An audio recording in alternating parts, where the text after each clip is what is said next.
Welcome back to the deep dive. So, if you've been with us for the start of this journey, you know we've been deep in the internal work. The mindset stage. Exactly. We've talked about fundamentally changing how we see money and fully adopting that asset owner identity. Which is such a critical shift, seeing yourself as the CEO of your own finances. Yeah, and from there we defined a clear, measurable vision for financial independence, your FI index. That's right.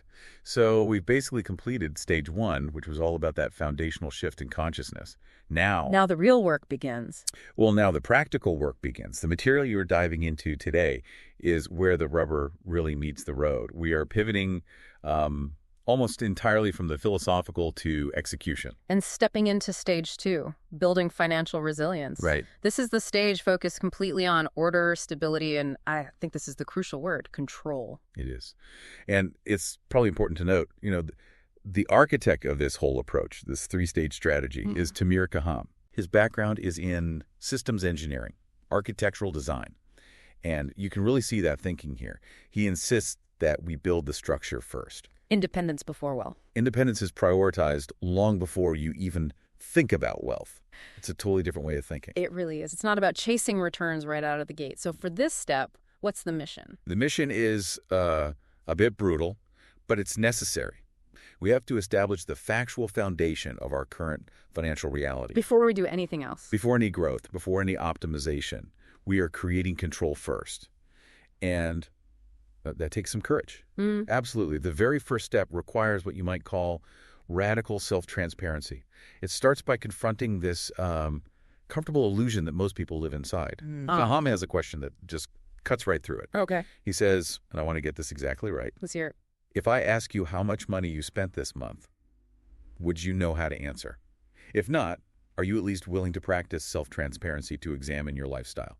Wow. Yeah, that's the mandatory hook, isn't it? Because for most people, the immediate, honest answer is a very uncomfortable no. It's a swift no. And that lack of knowledge about our own lives, that's the problem we're here to solve today. That is exactly it. Okay, so let's jump in. First, major task, financial mapping.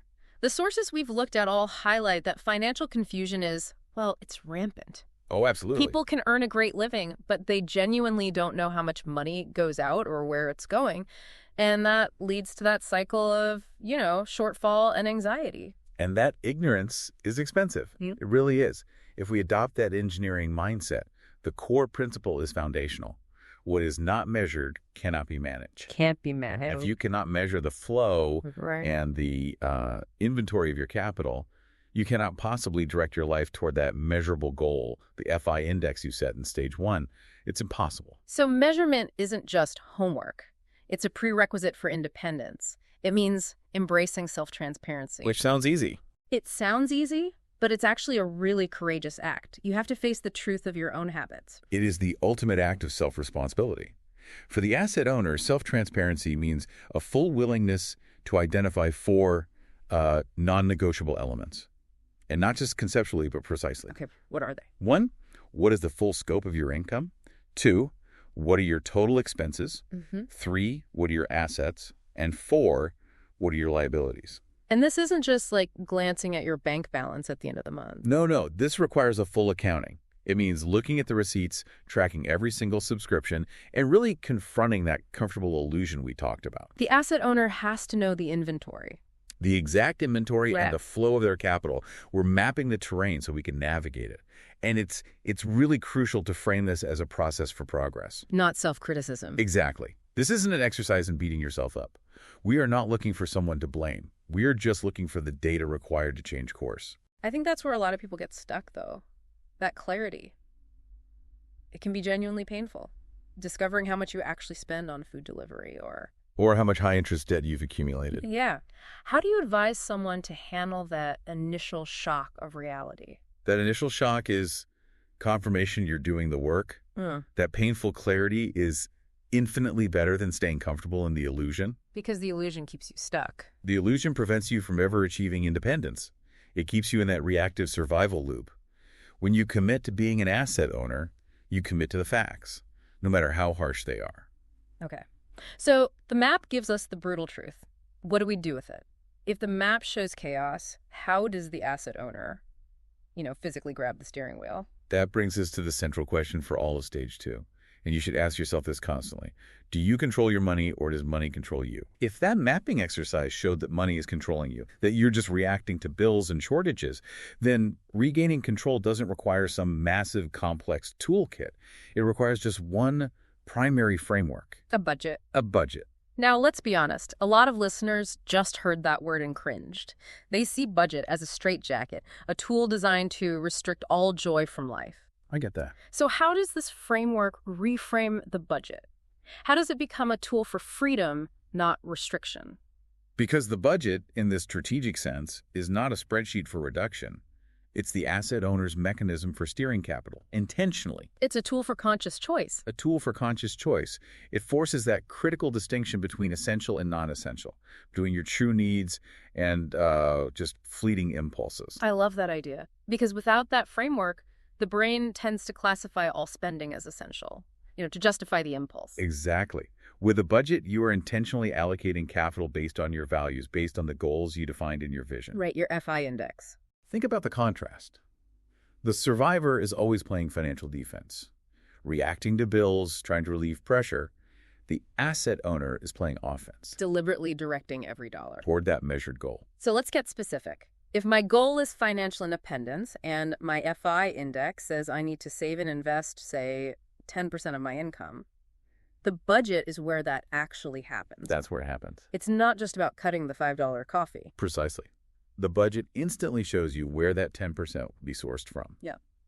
And you realize, that $5 coffee might be painful to cut, but the real leverage is in strategically re-architecting major expenses. Like housing or a car payment. Housing, the vehicle fleet, things like that. Yeah. The budget exposes the high-cost leaks versus the low-impact annoyances. You stop focusing on nickels and dimes, and you start focusing on dollars, thousands of dollars. So it gives you the ability to prioritize, to apply pressure where it gets the biggest results for the long-term goal. A budget creates a conscious framework for financial control. And if you think about what financial independence actually is, it's the ability to consciously choose a lifestyle. Okay. The budget is the tool that gives you control over that lifestyle you've chosen. Because without that conscious framework, your money will just dictate your life. It will. And that's the difference, right? Living life by design versus Living life by drift. life by drift. If you never choose where the money goes, the money will choose where you go. Absolutely. Okay. At this point, this feels like a good moment to just pause and clarify something essential about what we're discussing. We should. We need to be absolutely transparent about the purpose of this deep dive. What it is and what it isn't. Right. This episode is not about financial techniques. It is certainly not about optimization or, specific investing advice. We are not acting as financial advisors. This is purely conceptual. It's strategic content. It is. So I think it's important that I say this very clearly. Please do. At this point, it's important to pause and clarify something essential. This episode is not about financial techniques and not about optimization or investing. I'm not a financial advisor, and this is not financial advice. What we're doing here is stopping the bleeding, creating control before growth. And it's important to say this clearly. Just because this approach worked for the creator of this strategy does not mean it will work for you. There are no guarantees. This is a thinking framework.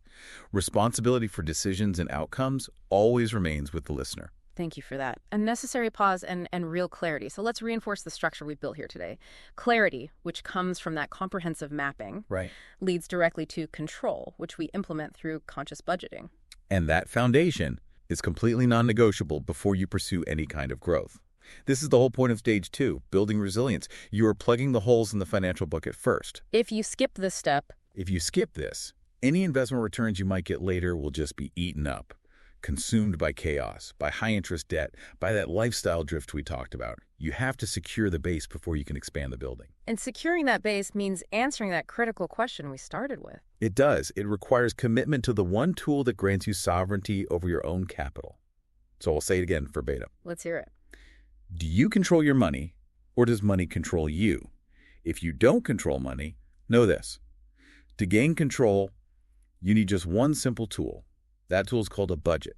A budget is the financial framework of your life. That's the mandate for this step. But as we look ahead in stage 2, we know the journey to stability doesn't end here. What are the next steps for the asset owner? Well, once the map and the budget are firmly in place, we move into structural stabilization. That means addressing high-cost liabilities, so aggressively managing and eliminating bad debt. Okay. It includes stabilizing your cash flow and, crucially, building that non-negotiable emergency fund. The buffer. The buffer.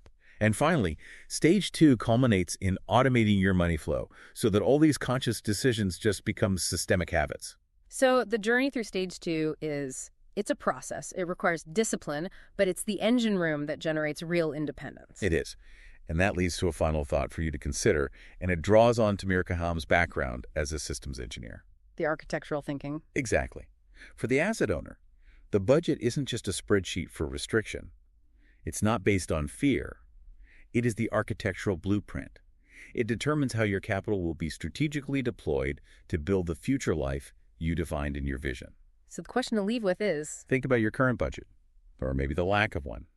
Is it a straitjacket designed to restrict you today, or is it an engineering plan designed for freedom tomorrow?